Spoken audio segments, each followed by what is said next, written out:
गुलबर्गा के rural constituency के MLA Basavaraj मत्तीमूड़ की कार ओवरटर्न हो चुकी है। जी हाँ, बताया जा रहा है कि ये एक्सीडेंट संडे मॉर्निंग जब ये पाला विलेज जा रहे थे, जो कि शाहबाद में एक इवेंट हो रहा था, वहाँ पर ही उस इवेंट को अटेंड करने के लिए जा रहे थे। रास्ते में ही इनकी कार ओवरटर्न होने की वजह से इनकी कार पलट चुकी है। बताया जा रहा है कि ज़्यादा चोटें तो नहीं आई है, एमएलए साहब को बस थोड़ी सी मामूली सी चोटें आई हैं। उन्हें नज़दीकी अस्पताल में एडमिट किया गया है, यूनाइटेड हॉस्पिटल में ट्रीटमेंट के लिए।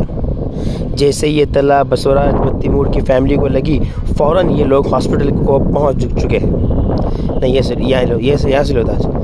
जैसे ये न्यूज़ मत्तीमूड़ साहब की फैमिली को लगी, फ़ौरन उनकी फैमिली हॉस्पिटल पहुंच चुकी है और उनके फॉलोअर्स भी हॉस्पिटल आ चुके हैं। आइए देखते हैं एक रिपोर्ट।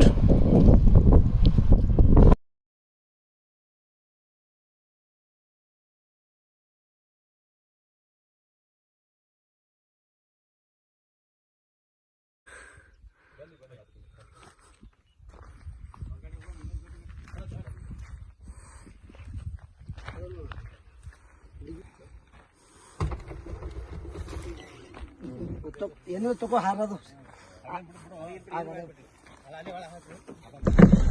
ಗ್ಲಾಸ್ ಸಣ್ಣ ಡಿಕ್ಕಿ ತೆಗಿರಿ, ಡಿಕ್ಕಿ ತೆಗಿ ಸಣ್ಣ, ಡಿಕ್ಕಿ ಓಪನ್ ಮಾಡಿ, ಡಿಕ್ಕಿ ಓಪನ್ ಮಾಡಿ.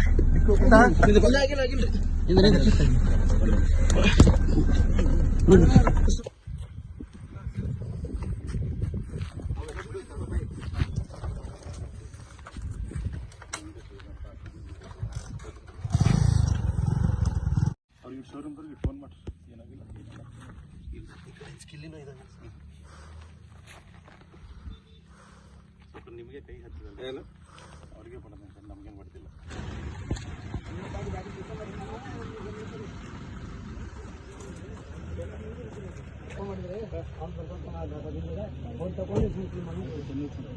ರೋಡ್ಗೆ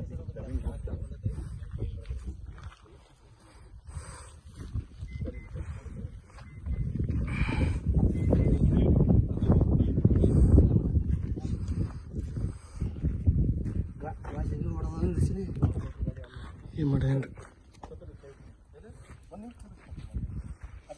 ಹಾಂ